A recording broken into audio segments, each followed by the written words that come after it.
তুষারের উদ্দেশ্যে আমি বলতে চাই এবং এনসিপি যারা হচ্ছে আমাকে নিয়ে নোংরা খেলায় মেতে উঠেছে তাদের উদ্দেশ্যে আমি বলতে চাই, আপনারা যদি এই মিথ্যা প্রচারণা থেকে বিরত না থাকেন তাহলে আমি বাধ্য হব তুষার আমার সাথে নেপালে বসে যেসব ভিডিও আমাকে পাঠিয়েছে, যেসব নগ্ন জিনিস আমার কাছে আছে সেগুলো আমি প্রকাশ করতে বাধ্য হব। তখন কোথায় গিয়ে আপনারা প্রিটেন্ড করবেন আমি কিন্তু জানি না। আমি ওয়ার্ন করছি, আমি জনসম্মুখে চাই তুষার যেন আমাকে সরি বলে। এই যে আমি যা কিছু প্রকাশ করতেছি সেগুলো কিন্তু বানোয়াট কিছু না। তুষারে যদি ওখানে তার নাম ব্যবহার করতে নাই চাইতো, তার মনের মধ্যে যদি কোনো রকম শয়তানি চিন্তা নাই থাকতো, তাহলে ওখানে সবাই জানে, বাংলাদেশের ম্যাক্সিমাম মানুষ, যে human rights activist Rezaur Rahman Lenin তিনি আমার বড় ভাই সমতুল্য।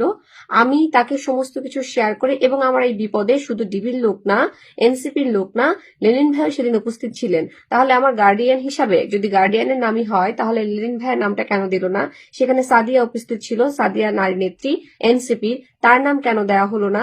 এই সমস্ত বিষয়গুলো আপনারা কথা বলছেন না, অন্য বিষয়গুলো নিয়ে কথা বলছেন যে বিষয়গুলো কাজের না।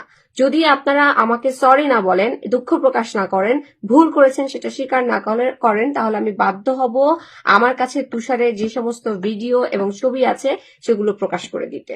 Thank you.